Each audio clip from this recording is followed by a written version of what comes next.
पुन्हा एकदा महाड शहरातल्या नवेनगर या परिसरामध्ये आलेलो आहे. अर्थातच खासदार कोण असावा हीच प्रतिक्रिया जनतेच्या माध्यमातून जाणून घेण्यासाठी आलेलो आहे. आज आपल्यासोबत काही स्थानिक नागरिक आहेत, त्यांच्याकडनं जाणून घेण्याचा प्रयत्न करतोय. काका, यावेळी खासदार कोण हवा, तटकरे की आनंद गीते? आनंद गीते. का असं का? तोच पाहिजे, तटकरे नाही पाहिजे. आनंद गीते अनेक वेळा निवडून आलेले होते, मात्र आनंद गीतेने विकास कोणता केला असं तुम्हाला माहिती आहे का? नाही, माहिती नाही, पण आनंद गीतेच पाहिजे. तटकरे का नाही? तटकरेनं काही कामच नाही केले. तटकरे ते काय करणार? ओके, आपल्यासोबत अजून काही स्थानिक नागरिक आहेत, त्यांच्याकडनं पण मी त्यांची प्रतिक्रिया जाणून घेण्याचा प्रयत्न करतोय. काका, कोण हवा खासदार म्हणून, तटकरे की आनंद गीते? आनंद गीते. आनंद गीते पाहिजे. का असं का? आनंद गीते कसं चांगले आहेत, एकदम म्हणजे प्रेमळ आहेत आणि त्यांच्याशी आमचा संवाद आहे जास्त, त्याच्यामुळं आनंद गीते हे पाहिजे. अच्छा, पण आता भाजपाने राष्ट्रवादी आणि शिवसेनेला देखील फोडलेलं आहे, मग आता ताकद नेमकी कोणाची? आता ताकद उद्धव ठाकरे गटाचीच आहे. काका, दादा तुम्हाला पण मी हा प्रश्न करतो, जरा जवळ आहे तुम्ही, जवळ आहे. तुम्हाला कोण हवा खासदार म्हणून, तटकरे की आनंद गीते? खासदार म्हणून आम्हाला आनंद गीते चालतील. आनंद गीते यावेळी 6 वेळा निवडून आलेत, पण त्यांच्यावर अजूनही भ्रष्टाचाराचा हा डाग लागलेला नाही. तसंच सुनील तटकरे हे सिंचन घोटाळ्यामधले अडकलेले होते, त्यामुळं त्यांनी भाजपने त्यांना जवळ केली आणि ते आता निवडणुकीला उभे राहिलेत परत. त्यासाठी आम्हाला आनंद गीते एक स्वच्छ ह्याचा माणूस आहे. एवढे 6 वर्ष निवडून आले, अजूनही त्यांच्यावर डाग असा कुठला लागलेला. अगदी विकासाची कामं आनंद गीते यांनी कोणती केली? त्यांच्याकडे विकासाची कामं त्यांना जेव्हा ते मंत्रिमंडळात होते तेव्हा त्यांना अवघड जे खातं होतं ते दिले, त्याच्यातनं ह्याच्यात काय इथे विकास होणार, त्यासाठी आम्हाला आनंद गीते परत चालते.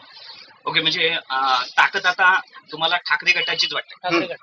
मग निवडून येणार आनंद गीते. आनंद गीते. त्यावेळीचे खासदार म्हणून कोण हवेत, तटकरे की आनंद गीते? आनंद गीते पाहिजे. का असं का?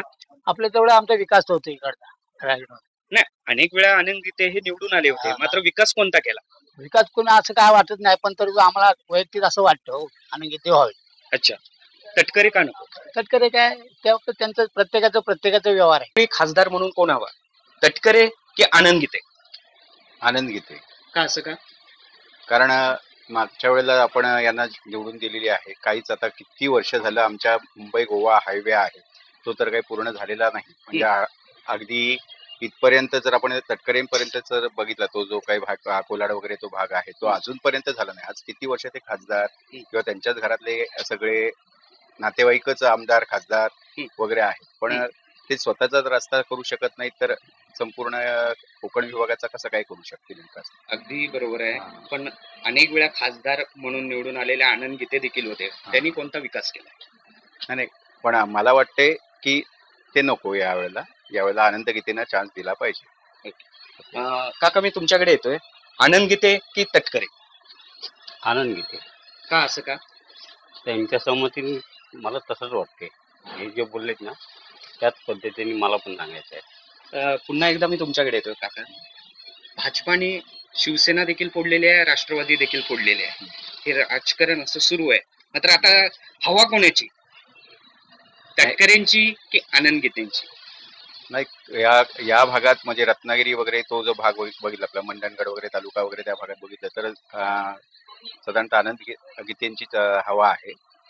पण आपल्या इकडच्या भागात कोलाड वगैरे माणगाव वगैरे भागात तटकरेंची हवा म्हणजे बऱ्यापैकी आहे. म्हणजे आता त्यामुळे होणार ते टफ होईल असं मला वाटतंय.